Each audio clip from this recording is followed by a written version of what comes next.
Bonjour à tous et bienvenue dans cette vidéo dans laquelle, et pour les prochaines vidéos qui vont sortir sur cette chaîne, je vais présenter des cas d'usage très concrets de l'intelligence artificielle pour les entreprises qui exercent dans les secteurs d'activité tels que le BTP et l'immobilier. Alors c'est des secteurs d'activité qui sont très larges et qui comportent des types d'entreprises qui font des choses très différentes les unes des autres. C'est pour ça que j'ai décidé de les traiter un à un en créant à chaque fois une infographie qui récapitule les cas d'usage principaux de l'intelligence artificielle. Et on va pouvoir commencer aujourd'hui avec, vous l'aurez compris, la maîtrise d'œuvre et l'architecture. Selon moi, l'intelligence artificielle générative dans ces entreprises, aujourd'hui, elle va pouvoir servir notamment pour de la rédaction de pièces écrites. Donc on va pouvoir penser à tout ce que contient un appel d'offres, tel que des CCTP, des DPGF. On va également pouvoir penser à la conception de projets, notamment en pouvant interroger l'intelligence artificielle sur des documents. Un autre domaine, et c'est celui que je trouve le plus intéressant pour les maîtres d'œuvre et les architectes, ça va être pour tout ce qui va concerner la visualisation 3D. Et c'est la partie que je vais traiter en premier dans cette vidéo, étant donné que c'est celle que je trouve la plus intéressante. Et enfin, on va pouvoir penser, et ça c'est commun un peu à toutes les entreprises, mais au marketing et à la communication digitale. Et si vous aimeriez bien avoir cette infographie, n'hésitez pas à cliquer sur le lien en description pour que je vous l'envoie par mail. Donc comme je viens de le dire, je vais commencer par la partie visualisation 3D et je vais montrer comment avec l'intelligence artificielle on va pouvoir transformer des plans 2D ou des croquis en rendu 3D. Et pour cela, je vais me rendre sur AutoCAD, où j'ai ouvert un plan donc, qui illustre l'intérieur d'une petite maison individuelle. Et la première chose à faire pour transformer ce rendu 2D en rendu 3D, ça va être de désactiver tous les calques relatifs à la nomenclature, aux échelles, parce que sinon ils vont apparaître sur l'image que va nous générer l'intelligence artificielle. Donc moi je l'avais déjà fait en avance forcément. Donc voilà le rendu que j'obtiens et vous pouvez ensuite l'exporter afin d'avoir un fichier. Et l'outil que je vais utiliser pour transformer notre plan 2D en un plan 3D, ça va être Prom AI, comme ceci. Donc voilà la page sur laquelle j'atterris, je vais pouvoir venir rentrer mon plan que j'ai exporté depuis AutoCAD. Alors en ce qui concerne les paramètres, je ne vais pas venir ajouter de prompt particulier ni d'image de référence. Je vais laisser le modèle V2 tel que c'était initialement. Par contre pour le style, je vais venir sélectionner photographie et naturel. Et pour la scène, je vais venir dans intérieur et je vais sélectionner plan d'étage. Alors si jamais le curseur ici pour vous il est avancé, mettez-le bien à 0, pareil pour les talents artistiques, parce qu'en fait c'est que ça lui donne la possibilité de prendre un peu plus de liberté dans la génération, mais nous on veut qu'il génère exactement le rendu 3D de notre plan 2D, donc on veut pas qu'il prenne de liberté. Et on va pouvoir dès à présent lancer la génération, donc de 3 images ici, j'aurais pu en faire plus ou moins. On a vu que précédemment j'avais déjà essayé pour voir ce que ça donnait, et que les résultats étaient plutôt satisfaisants, donc on va voir ce qu'il nous fait là. Donc on va venir ouvrir. Et puis après, il vous suffit de garder celui que vous préférez.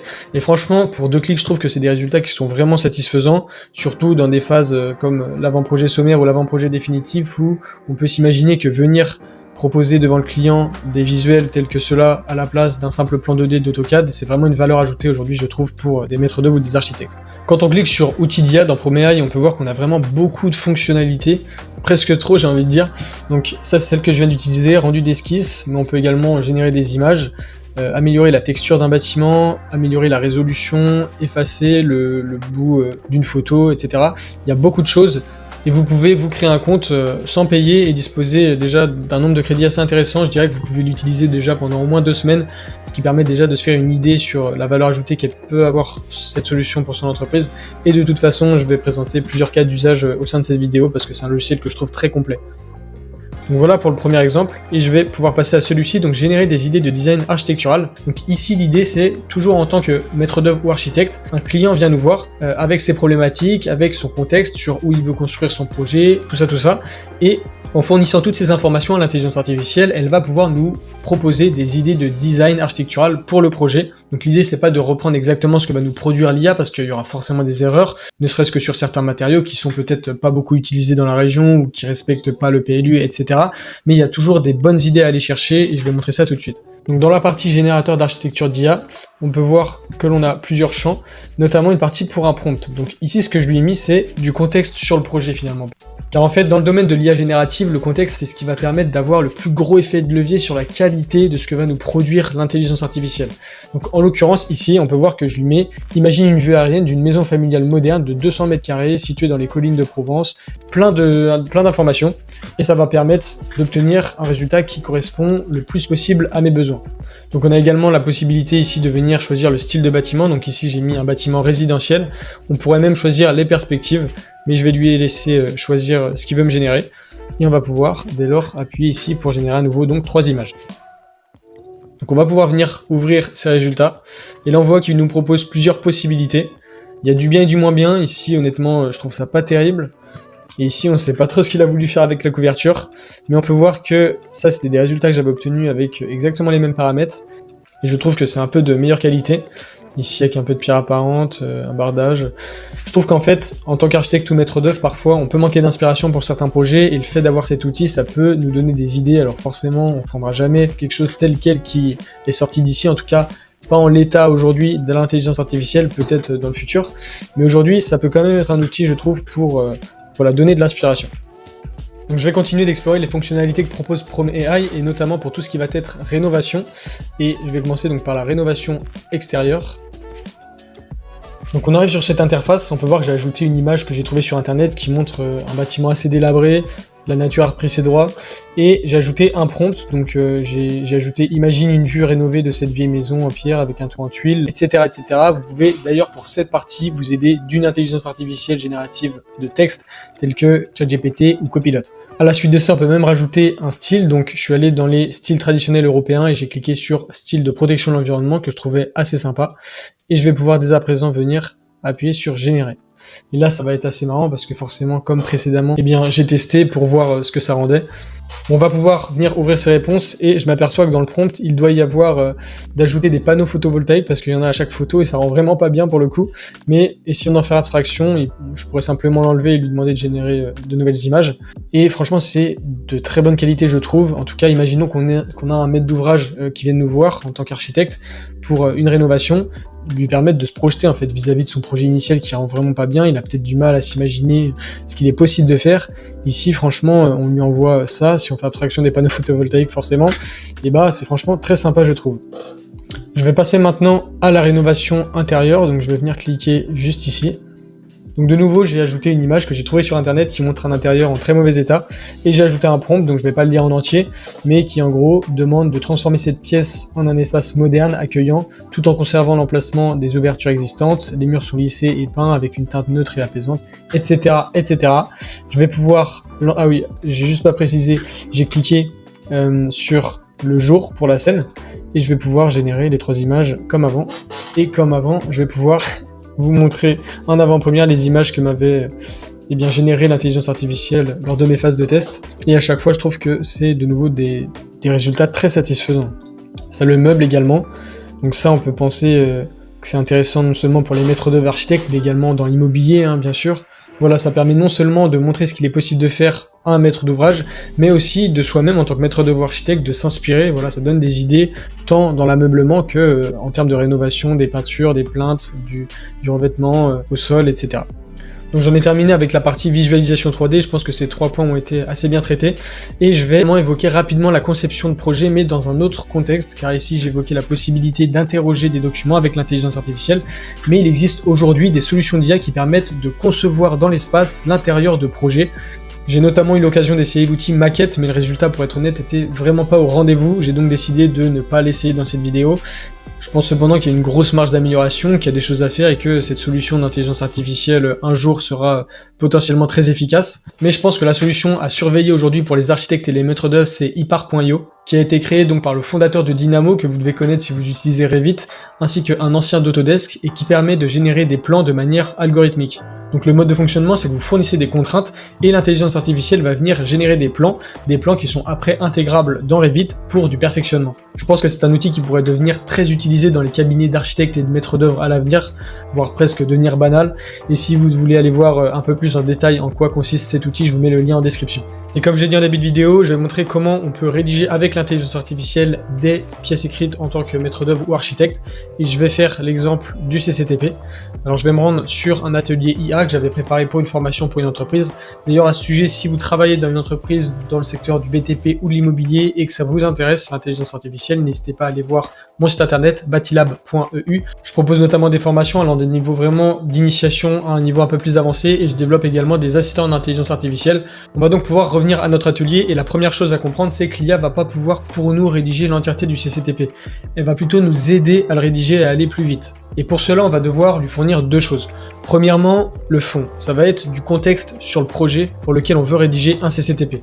Ici, je mets un petit récapitulatif des étapes par lesquelles passe un maître d'œuvre dans un projet. Donc, il y a la phase esquisse, la phase avant-projet, donc avant-projet sommaire, avant-projet définitif, la phase pro, et enfin, la rédaction du DPE dans lequel il y a un CCTP.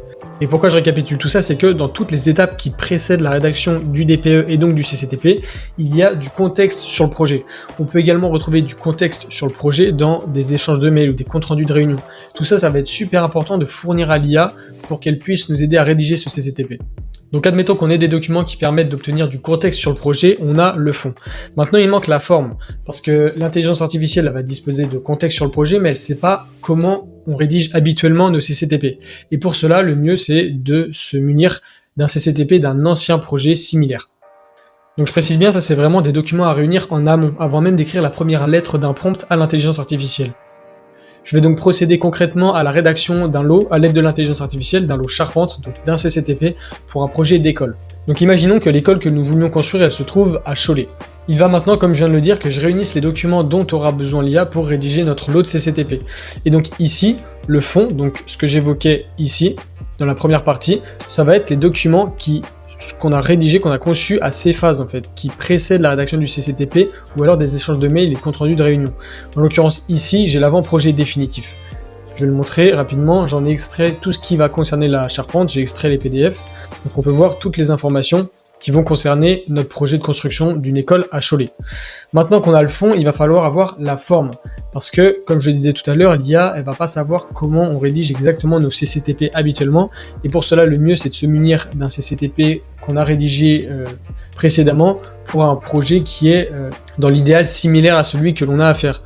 J'ai donc retrouvé un CCTP sur l'école de Savigny, et voici le lot Charpente. Donc, pour la mise en forme, l'IA aura une bonne idée de comment on a l'habitude de rédiger nos CCTP.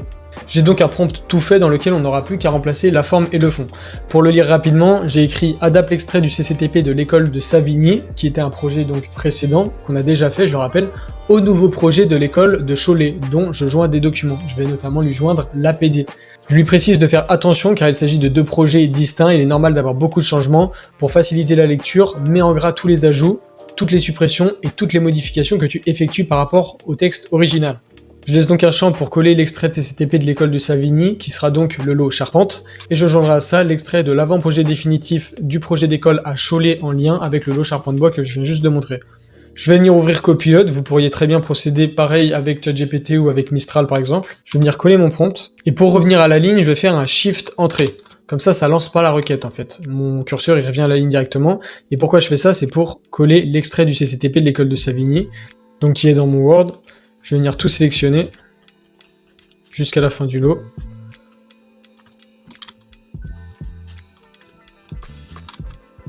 Voilà, donc si on revient à ma feuille, l'extrait du CCTP est collé, il me manque juste à joindre l'extrait de l'avant-projet. Je vais donc cliquer sur le petit plus, ajouter du contenu, appuyer sur cette icône et sélectionner mon fichier. Petite précision, j'ai sélectionné GPT-5, donc je vais lancer la requête, et normalement l'IA devrait avoir aucune difficulté à rédiger mon lot Charpente pour le projet d'école à Cholet. Donc elle a terminé de rédiger, on peut voir que ça a duré 32 secondes, ça a été assez vite, et il y a une petite légende, donc tout ce qui est en gras c'est des ajouts et modifications par rapport au texte original, et ce qu'elle a mis entre parenthèses et qui commence par supprimer, c'est ce qu'elle a supprimé, voilà. Et je trouve que c'est bien parce que ça permet quand même d'avoir une vue plus claire sur les modifications qu'elle aurait fait. Donc si on lit un petit peu, on peut voir qu'elle a ajouté ici charpente traditionnelle du préau, peut-être que l'école initiale, donc à Savigny, n'avait pas de préau, tandis qu'à Cholet ça doit être le cas. Donc elle a ajouté également interface avec la couverture. Bon, on va pas tout lire, là on peut voir qu'elle a supprimé une partie assez importante. Bon voilà, on peut voir un peu toutes ces modifications, et l'idée c'est pas, comme je le disais au départ, de tout faire rédiger à l'IA, mais c'est simplement que maintenant on est dans une position où on vient vérifier et corriger les potentielles erreurs plutôt que de faire de zéro. Et ça c'est clairement un gain de temps. Et cette logique de fond et forme, elle peut s'appliquer au CCTP, mais elle peut également s'appliquer pour plein d'autres pièces écrites, telles que pour un DPGF ou un CCAP. Par exemple, pour un DPGF, si je devais rédiger le DPGF du nouveau projet d'école à Cholet, en guise de fond, je lui fournirais probablement le CCTP que je suis actuellement en train de rédiger, et en guise de forme, je lui fournirais probablement le DPGF que j'ai élaboré il y a quelques temps pour l'école de Savigny. Je trouve que c'est une logique qui marche très bien avec l'intelligence artificielle pour rédiger des pièces écrites assez importantes. Maintenant, concernant des plus petits documents tels que des comptes rendus de réunion, des notices architecturales ou paysagères, le mieux c'est d'entraîner des assistants d'intelligence artificielle à partir de documents qu'on a déjà rédigés. Je prends un exemple du compte rendu de réunion.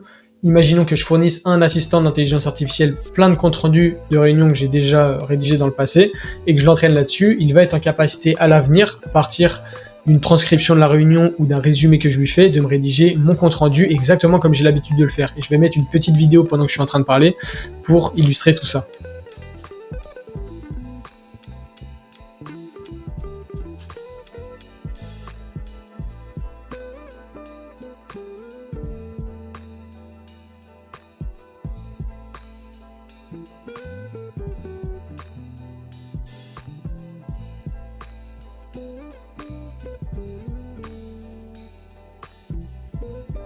Je vais en avoir terminé avec les cas d'usage de cette vidéo qui concernait donc principalement les maîtres d'œuvre et les architectes. Je vous remercie de l'avoir regardé jusqu'au bout et si vous êtes un professionnel exerçant dans le secteur du BTP ou de l'immobilier, n'hésitez pas à vous rendre sur batilab.eu. C'était Dany, on se revoit très vite, ciao.